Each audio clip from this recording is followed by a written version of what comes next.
Manatang makabayan. Iniibig ko ang Pilipinas. Aking lupang silangan. Synergeia's vision really is to make sure that all Filipino children get a good education, at least a good elementary education, and eventually a good high school education. Normally, we tend to think that the problem is simply teachers, textbooks, teaching materials, the academic question. But the reality when you work on the ground is that you cannot separate it from poverty, and you cannot separate it from the support of the rest of the community. The philosophy of Synergeia is that in order you want to improve education, you have to get the whole community together. We asked Father Nebres to be the chair of our group. And there were probably 7 of them doing programs in elementary education. But they were very, very good local government mayors. There was a governor, and Jesse Robredo was one of them. We were very heavily influenced by Jesse, because Jesse is a great empowerer. And his model is really making every citizen capable of helping the child. Jesse was saying, I never knew that my children only got 5 out of 10 questions correctly. So there was really no awareness that there was a crisis in education. So that was our big moment. Make everybody feel and realize that there was a crisis in education and that this is our problem. It is not just the problem of government. Everybody should pitch in. So our process is really very Jesse. Listening to the community, asking them to articulate what are your dreams so we can have a common vision. And then what are the factors which you think will improve the performance of the children. And then that serves as the basis of our work program. And then we don't do big programs. We want them to be strategic. What is the program that will create a big impact on getting all children to school? And as Jesse said, the children do not just have to be marunong. They have to be mabuting tao also.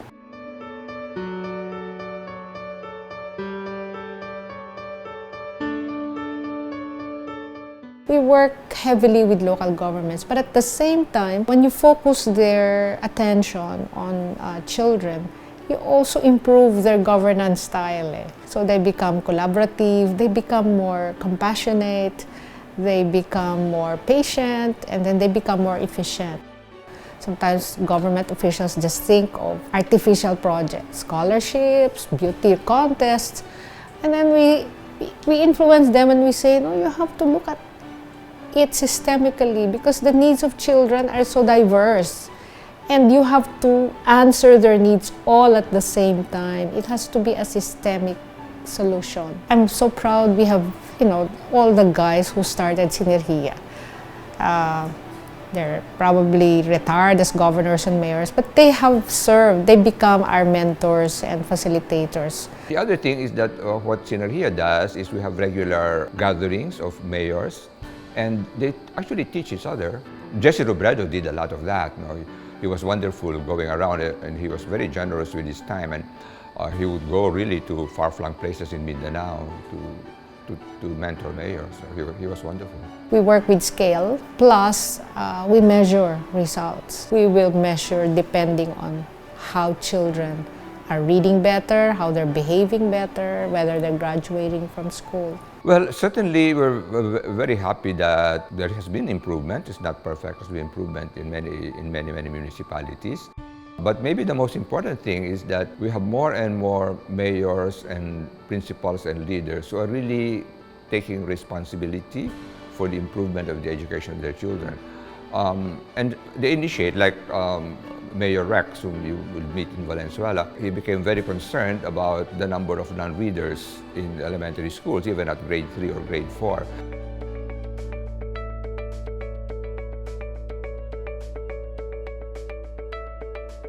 Over the past couple of years, with the help of Synergeia, we came up with a summer reading camp where in 20 straight days, they go back half a day during the summer months to do reading in a fun manner. Now, Synergeia came into the picture by helping us come up with the modules. They also came up with the fun strategies in making kids more engrossed in reading. Number 3, we also have a teaching camp. We understand that there are struggling teachers out there who cannot keep up with the times. So through the teaching camp, we are able to give the teachers strategies in how to conduct the curriculum or cascade the curriculum in a more interactive manner and a more interesting manner. Number 4, we have the parenting camp. We also figured out that a lot of the problems in the school place has something to do with problems in the household. When parents are detached, when they're not engaged, parents usually think that quality time with your children is watching TV together and not really interacting or talking to each other. But in the Nanay Teacher Parenting Camp, we are teaching them to be part of their children's learning lives by helping them out with the homeworks, being more active and engaged in the school place, in its crafting of policies, in being active members of the PTA or the school governing council. For our reading camp, we do a pre-test, and in the pre-test you get to see around, for instance, in grade 3 and grade 6, it's always an average of around 15,000 participants doing the reading camp. But afterwards, by the end of the reading camp, you give them a post-test and you get to gauge how many of them are frustrated or non-readers. You see around 97% of these participants end up leaving the room or leaving the camp as independent readers, or they're no longer frustrated or non-readers.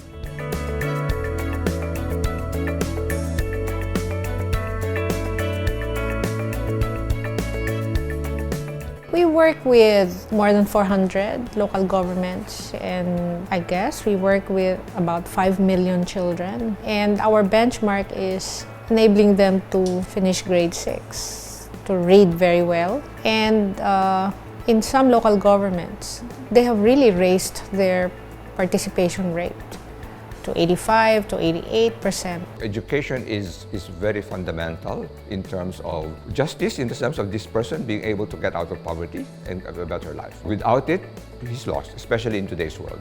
The day when muscle power would work, like a day of Stevie Doors, that's gone. So without education, you're not gonna move forward. No? And in fact, the biggest discrepancy in the Philippines is simply the discrepancy in educational levels. So it's a very fundamental thing, what Synergeia is trying to do. Every child is our child, and we should be responsible for every child. So that's the mission of Synergeia.